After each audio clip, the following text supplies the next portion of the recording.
연합뉴스TV 개국 10주년을 맞아 준비한 여야 대선 후보 특별대담. 이번에는 국민의힘 윤석열 후보를 이 자리에 모셨습니다.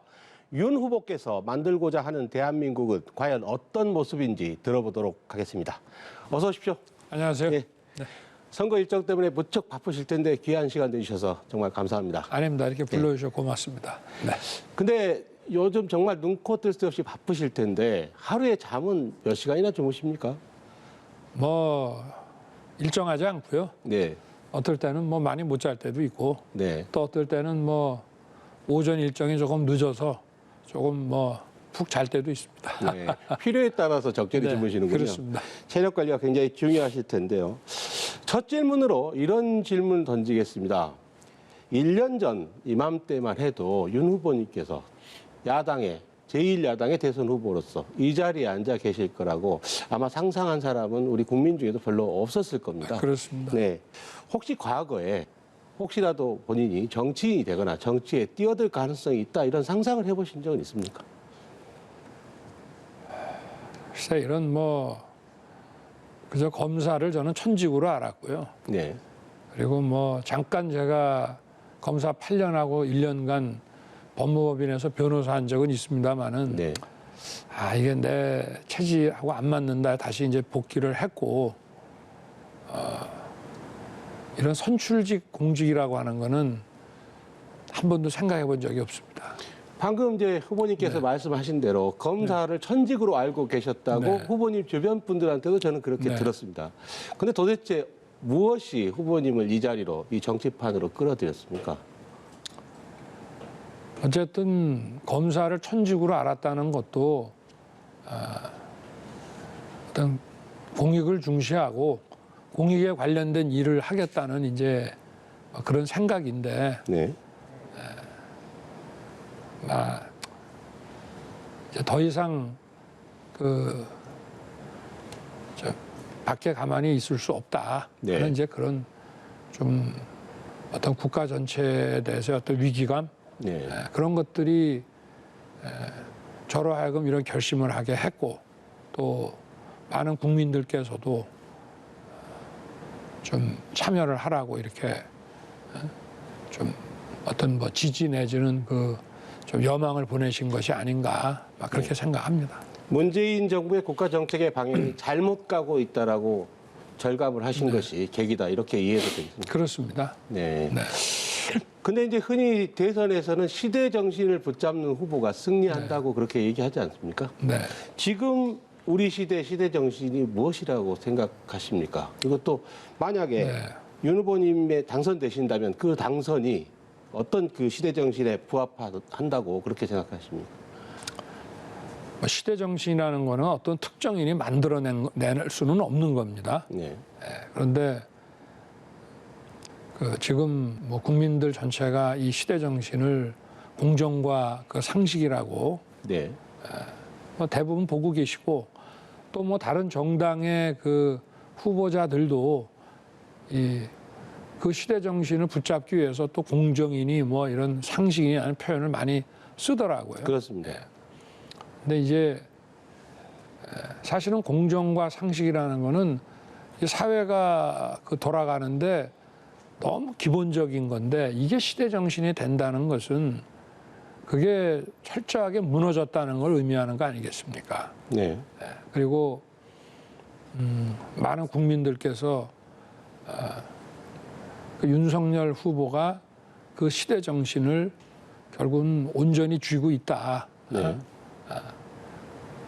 그렇게 기대를 하시고 하기 때문에 그렇다고 해서 그 시대 정신을 뭐 제가 만들어낸 건 아닙니다만은 아마 이 현 정부의 이런 공정과 상식이 무너져가는 와중에 그걸 지켜보기 위해서 열심히 뛰었던 그런 것을 그렇게 보고 계신 것이 아닌가 이렇게 생각하고 있습니다. 네. 그동안 이제 현 정권, 문재인 정권을 국민을 약탈하는 이권 그리고 부패 카르텔이라고 여러 차례 비판을 하셨는데 그것도 결국 이제 공정과 상식이 무너졌다라고 하는 표현의 연장이라고 이해가 됩니다. 네.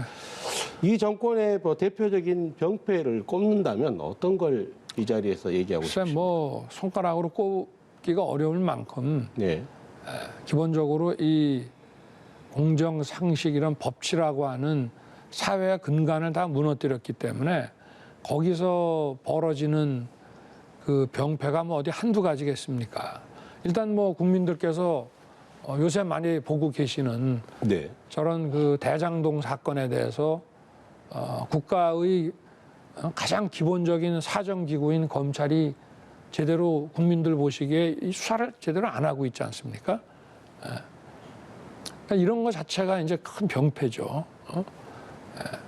제가 지난 6월 19일에 그 정치 참여 선언을 하면서 약탈 정권이다, 또 이권 카르텔이다라고 얘기를 할 때, 네. 뭐 국민들 중에서는 일부 그렇게까지 뭐 이런 말씀하신 분들이 있었지만 네. 바로 다 그게 맞았음을 다 보여주고 있지 않습니까? 그러니까 이제 기본적인 그 상식에 맞는 어떤 법 집행이 안 되는 국가는 뭐 경제 정책이고 뭐 복지 정책이고 또 미래를 준비하기 위한 이런 뭐 산업 교육 정책 같은 것들이 제대로 돌아가기가 불가능합니다. 네. 바로 그런 네. 생각에 공감하는 유권자들이 네. 형성하고 있는 정서가 반문 정서 아니겠습니까? 뭐 바로 그럴 수 그 어떤 있죠. 반문 정서가 윤석열 후보님을 이 자리로 불러낸 주요한 요인 중에 하나라 이렇게 네. 볼 수도 있을 텐데, 그런데요. 그래서 일각에서는 윤 후보님을 문재인 정권의 어떤 반사체가 아니냐 이렇게 좀 인색한 평가를 하기도 합니다. 정치인 윤석열에 대해서 네. 반사체입니까? 아니면 스스로 빛을 내는 발광체입니까? 저는 그 반문이라는 거에 대해서도 네. 문재인 정부라고 하는 거는 이제 문재인 대통령을 정점으로 한 행정부를 말하는 것이고, 네. 저는 이 민주당이 장악하고 있는 이 국회, 또 과거와 달리 너무 한쪽으로 편향되어 있는 국민들께서 신뢰가 많이 떨어져 있는 이 지금 이 사법부, 이런 모든 거를 포함해서 저는 민주당 정권이라고 이제 얘기를 하고, 네. 단순한 반문이 아니라 여기서 다른 후보가 나와서 뭐 문재인 대통령과 선을 긋는다고 하더라도 네. 그거는 다시 집권하기 위한 하나의 그 전술일 뿐인 것이지 네. 그 기본적인 생각이 바뀌는 게 없거든요. 그 어떤 뭐 동아리 정치라고 할까요? 네. 그 이권 카르텔이라는 게 이제 그런 겁니다. 자기들의 이너서클끼리 또 거기하고 생각이 통하는 사람들끼리 자리 다 나눠갖고 이권을 다 나눠갖는 이제 그런 정권이기 때문에 이게 어떤 보편성을 상실한 그런 정권은 다 마찬가지입니다. 네. 그래서 저는 뭐 반문이네 하는 표현보다는 어떤 이 반민주당 네.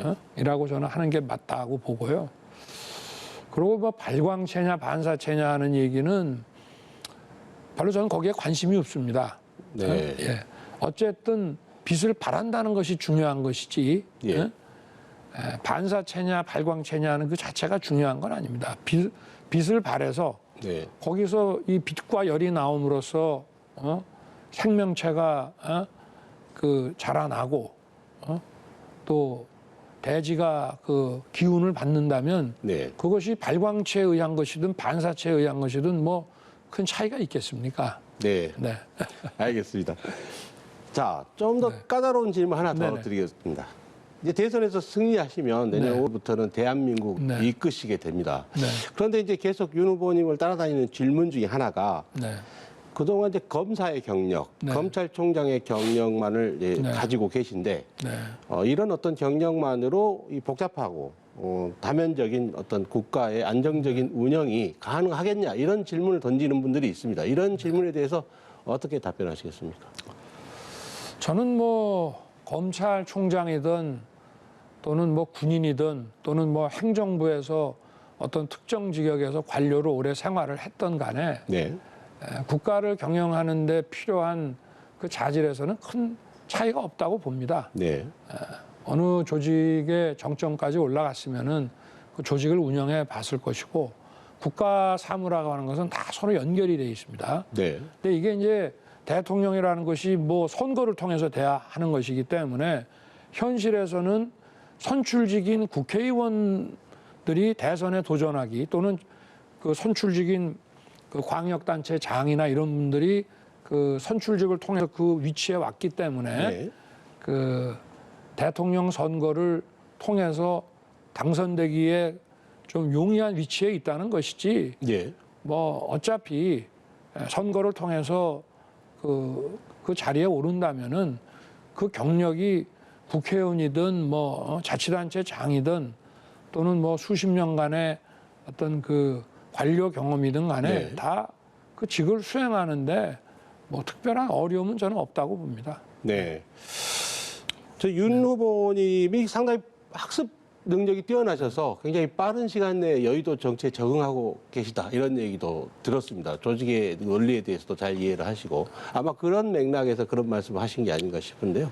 글쎄 뭐 주변에 운이 좋게 좋은 분들을 네. 만나서 많은 도움을 받았고요. 네.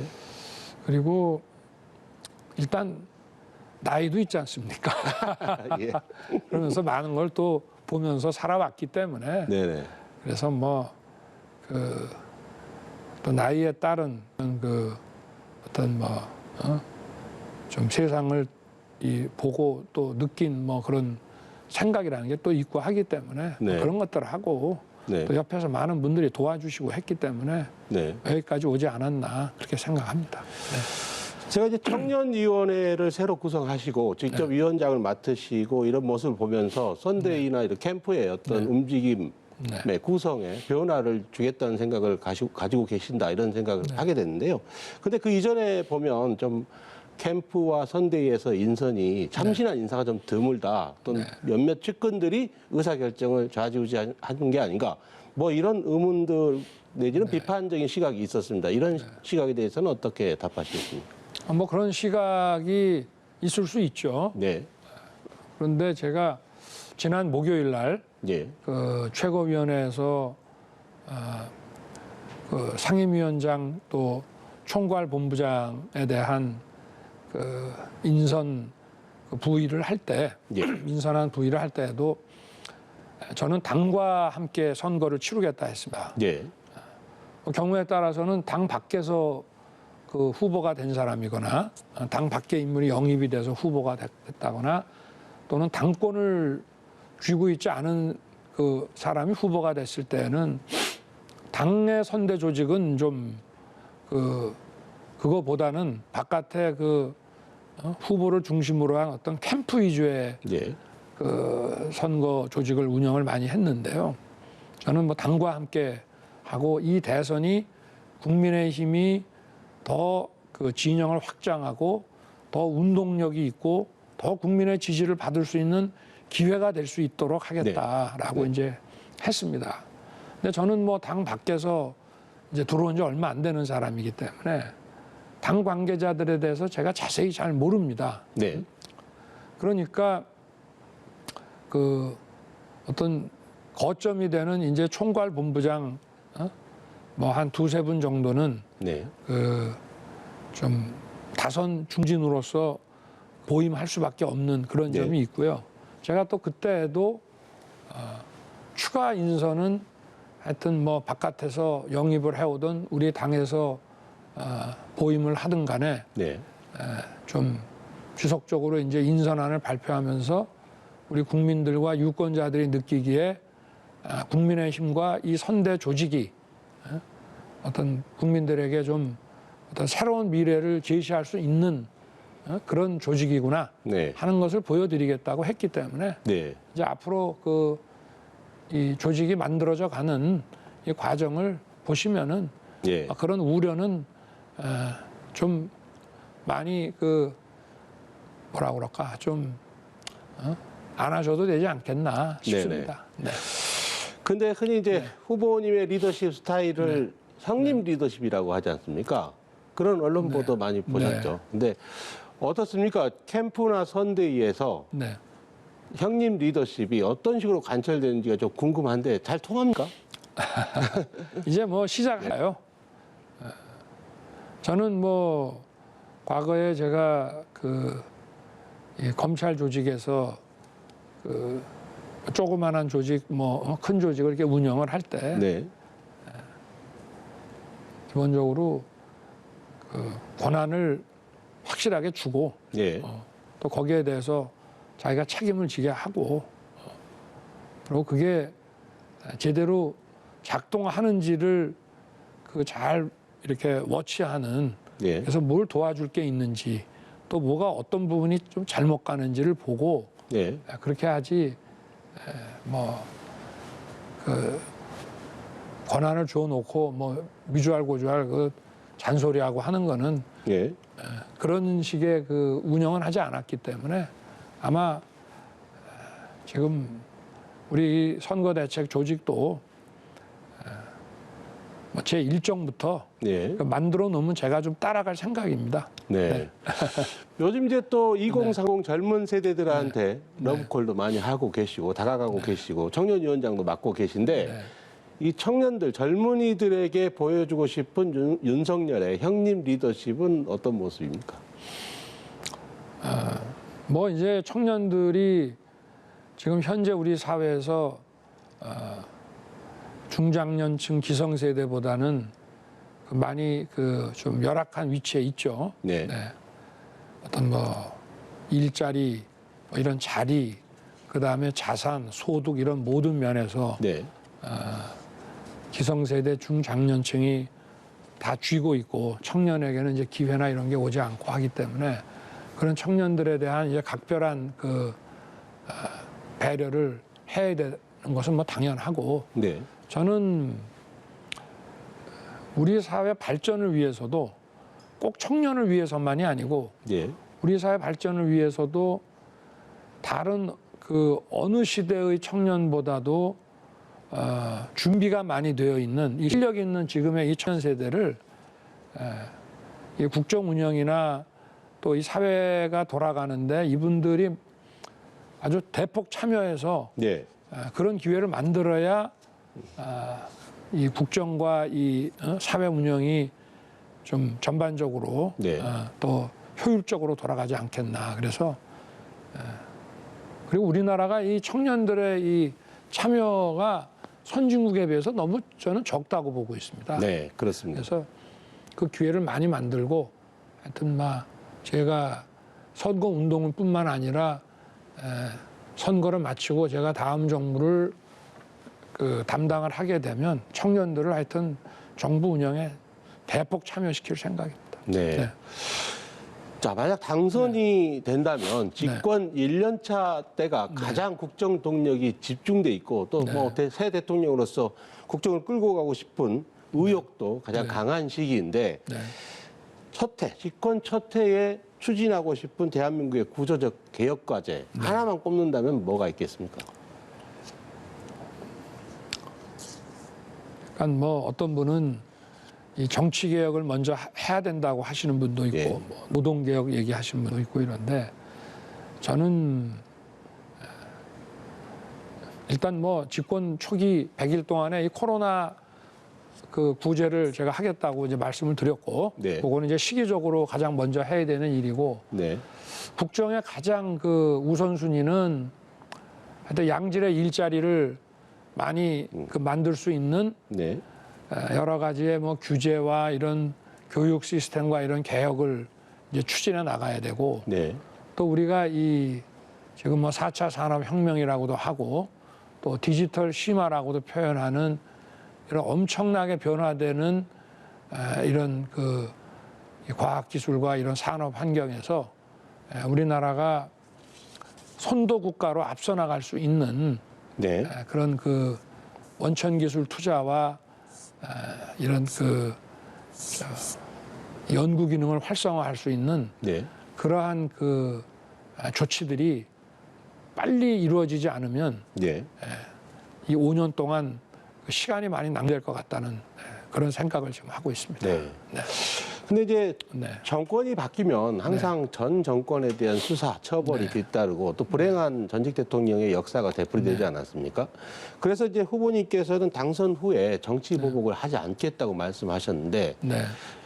그 말씀을 들으니까 또 의문이 생기는 것이 그렇다면 그동안 강력하게 얘기해 오신 현 정권의 적폐는 어떤 방식으로 다루실 생각이십니까? 그러니까 정치 보복이라는 거는 네. 그건 정치도 아니고 사법작용도 아닌 그냥 공작입니다. 네. 그러니까 그 대상자를 갖다가 미리 딱 표적으로 만들어 가지고 네. 소위 그 표적 사정하는 것을 정치 보복이라고 하는데 그거는 이제 공작이고 네. 이 수사나 재판 같은 이런 사법 시스템이 그 절차와 이 법원 측에 따라서 정상적으로 그 작동하게 지금 그것도 많이 지금 무너져 있거든요. 네. 국민들이 사실은 공정과 상식이 가장 무너졌다고 생각하는 가장 큰 부분 중에 하나가 바로 이 사법 시스템이 무너지니까 이 굉장히 네. 느끼는 게 큰 겁니다, 이게. 네. 그래서 그게 정상화가 돼서 그 정상적으로 작동하는 시스템에 따라서 네. 뭐 전 정권에 대한 게 아니라 어떤 문제가 발생하면은 그게 나중에 드러나서 절차에 따라 처리되는데 이 시차가 존재하지 않습니까? 네. 그죠? 그럼 거기에 따라서 정상적으로 이게 작동이 되고 또 과거에 정상적으로 작동이 됐었어야 되는 것이 그렇게 안 됐다고 한다면은 이렇게 시스템에 의해서 네. 그 처리되는 것은 그거를 정치보복이라고 한다면은 그거는 다시 이 사회를 공정과 상식에 따라서 네. 정상화 회복시킨다는 것 자체가 그거를 포기하는 게 되기 때문에 네. 시스템에 따라서 가야 된다고 봅니다. 저는. 네. 경제 문제, 이게 꼭 경제 문제뿐인가 이런 의문도 있습니다만 부동산의 가격이 네. 정말 너무 빨리 폭등을 하면서 서민들, 특히 젊은 층들이 아주 절망에 있지 않습니까? 네. 사실 대장동 의혹에 대한 국민들의 분노도 이것과 직결된 거라고 네. 봅니다. 자, 이제 부동산 가격 잡기 위한 해법이 어떤 걸 갖고 계십니까? 원래 이 가격이라고 하는 것이 네. 어떤 시장의 생리를 존중하고 네. 시장 원리에 따라서 돌아가게 정부가 개입을 안 하는 것이 가장 좋습니다. 네. 그리고 정부 개입은 시장이 정상적으로 작동을 못하는 특별한 어떤 그 상황이 생겼을 때 네. 그런 경우에 정부가 개입을 하는 것이고 또 장기적으로 정부가 어떤 바람직한 방향을 유도하고 싶을 때 네.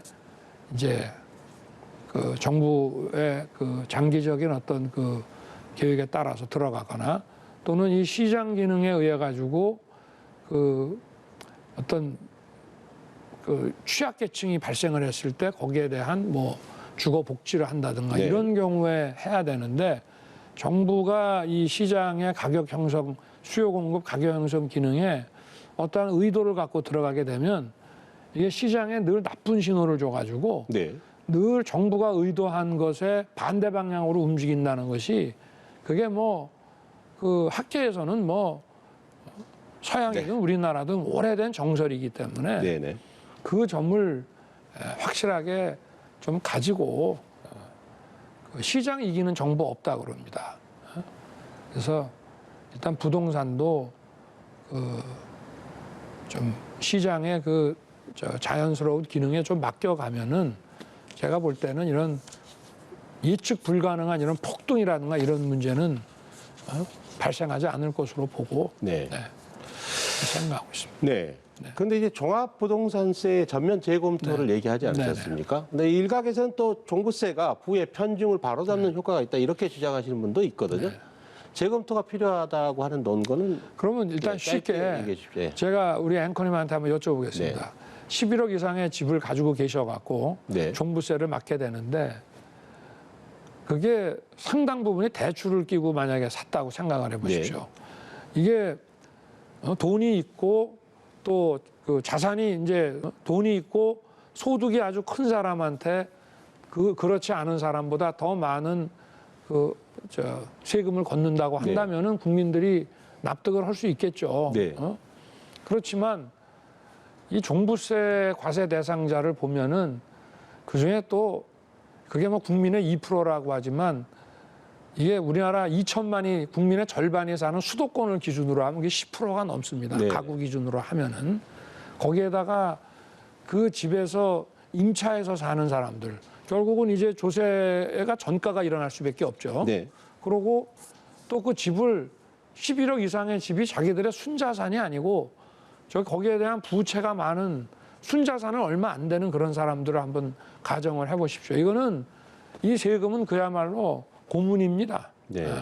그러니까 그렇게 그 아마추어식으로 그렇게 생각해가지고 국민의 2%인 뭐 부자들한테만 때리는 세금이다 이렇게 생각해서는 네. 그 정책에 따라서 많은 그 정말 억울한 그 피해자가 생길 수 있습니다. 네. 네. 앵커인 저한테 질문을 주셔서 이거 어떻게 답변해야 되나 잠시 고민했습니다만. 그래서 제가 그런 예. 관점에서 예를 들어서 뭐 소득도 아주 높고 순자산도 엄청나게 많고 뭐 주택 가격도 막 그 정도 살면은 뭐 이 정도 좀 사회를 위해서 기여하는 거에 대해서 좀 그럴 수 있지 않냐라고 하는 정도에서의 과세는 모르는데 네. 아니 이게 전부 그런 점을 좀 봐야 되거든요. 우리가 저 종부세 할 때 거기에 대한 그 대출이나 이런 걸 다 봐가지고 네. 그 어느 정도 순자산을 좀 기준으로 해서 매겨야 되는 게 아니냐. 네. 또 이것이 임차인에게 전가가 안 일어나게 좀 해줘야 되는 거 아니냐. 네. 그런 거를 다 세밀하게 보고 정책을 만들어야 되지 않겠습니까? 네. 인구의 2%라고 하는 단순한 숫자 속에 숨어 있는 그렇죠. 구체적인 소유자가 그렇다는 고통을 것이지. 들여다봐야 한다. 그렇습니다. 이런 말씀으로 네. 이해가 됩니다. 수도권의 가구로 하면 10%가 넘습니다. 네. 똑같이 피해 있는 거죠. 네. 잠시 네. 저희 연합뉴스 TV에 네. 보도국에 근무하는 MZ 세대가 네. 윤 후보님께 꼭 질문을 해달라고 네. 하는 게 있었습니다. 네네. 저도 이제 방송 직전에 이 질문 내용을 알게 됐는데요. 네. 한번 들어보시겠습니까? 네네. 네, 이런 질문입니다. 후보님은 부모의 빚 대물림으로 꿈을 실현하지 못할 위기에 처한 청년을 위한 자립 프로그램을 만들겠다고 약속하셨고 청년 원가주택도 말씀하셨습니다. 그럼 후보님이 가장 역점을 두고 있는 청년 정책을 뽑으신다면 어떤 게 있으실까요? 제가 이걸 공약으로 발표를 했는데 아마 모르시는 분들이 좀 있으신 것 같습니다. 그래서 이 부모의 그 빚이 자녀에게 대물림되지 않도록 네. 이게 이제 자녀들이 법을 잘 모르다 보니까 이제 뭐 이런 부모의 채무가 상속되고 하는 걸 네. 인식을 못하고 거기에 대해서 무슨 한정 승인이네 상속 포기 이런 걸 안 하고 있다가 당하는 경우가 있기 때문에 네. 그런 일이 없도록 또 그 부모의 채무가 이게 대물림이 되면 이게 채무가 있기 때문에 자기가 어디서 대출을 받기도 어렵고 이렇게 돼 있지 않습니까? 네. 영원히 일어설 수 없는. 네네. 네, 그래서 그런 그 구조가 되죠. 부분에 대해서 제가 이미 공약을 그런 걸 차단하는 공약을 발표를 했고 네. 또 뭐 정말 부모에게 전혀 도움받을 수 없고 본인이 결국 이제 그 자산을 이제 축적을 해나가야 되는데 그러기 위해서 뭐 큰 돈은 아닙니다만은 하여튼 그 자기가 어떻게든 소득을 발생시켜서 그 중에 일부를 저축을 할 때는 국가가 매칭으로 그 같은 금액을 저축을 지불을 해서 좀 빠른 시일 내에 일정한 그 자금을 좀 모을 수 있게끔 하는 그런 뭐 청년 도약 계좌라든가 네. 그런 거를 이제 말씀을 드렸고 원가 주택만 해도 이게 그야말로 금융 비용을 포함한 순수한 원가에만 분양을 하겠다는 그렇기 때문에 이 원가 주택도 결국은 오래 보유를 하고 있으면 자산 축적이 되는 것이거든요. 네. 그런데 이 원가 주택도 대출을 한 80% 정도 할 수 있게 네. 이 그 LTV를 좀 높여가지고 그 하여튼 부모로부터 도움을 받지 못한 사람들이 좀 자산 그 모을 수 있는 그런 기회를 이제 좀 만들려고 네. 했는데 이것도 결국 원가 주택도 제가 지금 기획하고 있는 게 한 30만 호 정도거든요. 그래서 네. 뭐 청년들 입장에서는 그 모든 청년한테 다 기회가 안 돌아오는 거 아니냐. 그건 네. 맞습니다. 네. 그렇기 때문에 하여튼 계속 발굴을 해 나가야 되지 않겠나 네. 그렇게 생각합니다. 네. 이 질문은 굉장히 또 지겹게 들으셨을 것 같아서 네. 이 대담 질문으로 다시 돌아가 보면 당내 문제에 대해서 짧게 질문드리겠습니다. 김종인 전 비상대책위원장 이제 선대위 참여 문제는 일단락된 겁니까? 그래서 뭐 지금 그 11월 5일 이제 경선이 마무리되고 예. 이 본선을 위한 이제 그 경선 캠프 조직을 해체하고 본선을 위한 이제 좀 대규모의 이런 선대 조직을 지금 꾸려 나가고 네. 본격적인 선거 운동을 이제 해야 되기 때문에 네. 일단은 뭐 저희가 이제는 뭐 시간도 좀 없고 해서 예. 지금 이제 그 발빠르게 그 인선을 좀 하고 네. 또 뭐 저부터도 이제 선거 운동에 좀 돌입을 해야 될 것 같습니다. 네. 흔히 개문발차라는 표현을 쓰는데 문을 열고 차를 출발시키면 네. 버스에 타고 있는 사람들도 불안하고 네. 속도도 내기 좀 어렵지 않겠습니까? 네. 그래서 제가 뭐 하여튼 네. 이 부분에 대해서 자꾸 언급을 하고 하는 것이 네. 별로 그 종합적으로 볼 때 별로 바람직하지 않은 것 같아서 제가 네. 사실은 지난주 주말부터는 네. 이 문제에 대해서는 저는 그 따로 말씀을 드리지 않겠습니다. 알겠습니다. 질문 딱 두 가지만 네. 더 드리도록 하겠습니다. 현재 이제 대한민국의 언론 소비 유통 구조가 많이 왜곡이 돼서 네. 대한민국의 언론사는 네이버하고 다음 두 개뿐이다 이런 말이 네. 있습니다. 저도 언론인의 한 사람으로서 좀 자괴감을 느끼는 말인데 네. 근데 신문과 방송 통신사들은 포털에 기사를 납품하는 납품업자가 네. 돼 있다 이런 말들을 저희 기자들은 스스로 합니다. 최근 이제 국회에서 제기된 포털 개혁 입법에 대한 후보님 입장은 어떻습니까? 뭐 저 역시도 네. 언론 자유라고 하는 것이 기본권 중에서 정말 가장 중요한 것이고 네. 모든 기본권은 다 잘 보장돼 있는데 이 언론 자유가 좀 보장이 약하다 이러면은 그러면 그건 민주주의 국가라고 할 수가 없죠. 네. 근데 저는 이제 이 포털과 개별 언론사와의 관계 그 자체보다도 네. 더 큰 관점에서 네.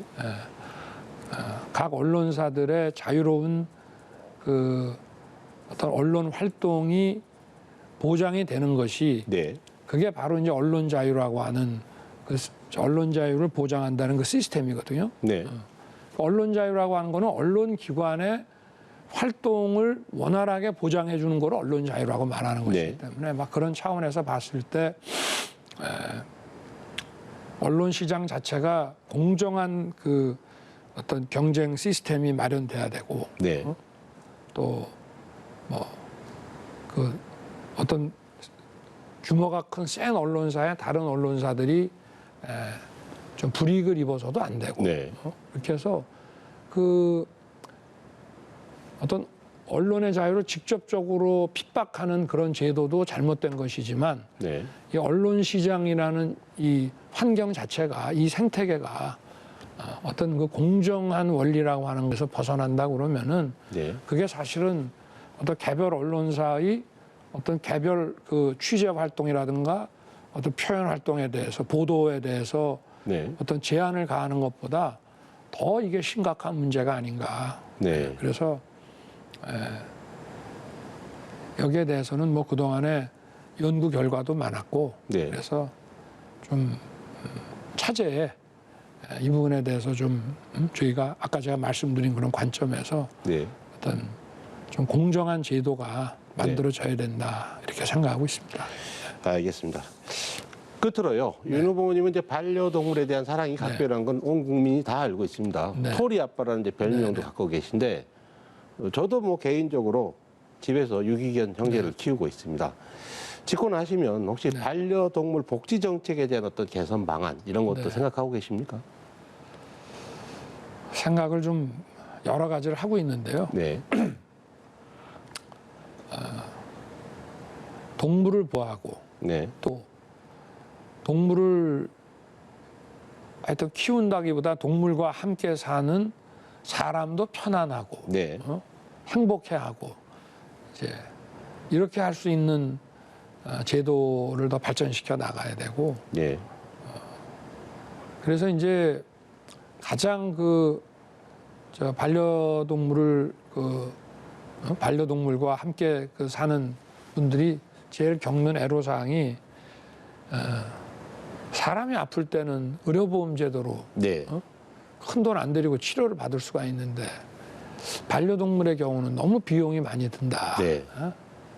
그래서 그게 이제 사람에게도 피해지만 또 동물의 건강에도 이게 문제가 안 되겠습니까? 네.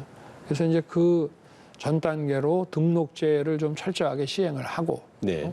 그리고 어떤 표준 수가와 이런 진료 항목 같은 것들을 좀 뭐라 그럴까 좀 정형화를 좀 네. 시키고 네. 이렇게 해서 그리고 그러면은 이것이 이제 보험이나 공제 조합으로 좀 갈 수 있는 전 단계를 좀 만들고 네. 또 반려동물을 키우는데 여러 가지 궁금한 것들이 많을 수 있습니다. 네. 인터넷에 들어가서만 봐가지고 알 수 없는 것들이 많거든요. 네.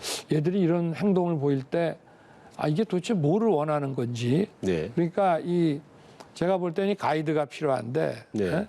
좀 싼 비용으로 또 좀 돈 안 들이고 네. 그런 좀 가이드를 받을 수 있는 그런 분들도 좀 많이 네. 양성하는 제도를 좀 구축을 하고 네. 이렇게 해서 동물과 사람이 다 같이 행복해하는 네. 그런 제도를 좀 추진해 나가겠습니다. 네.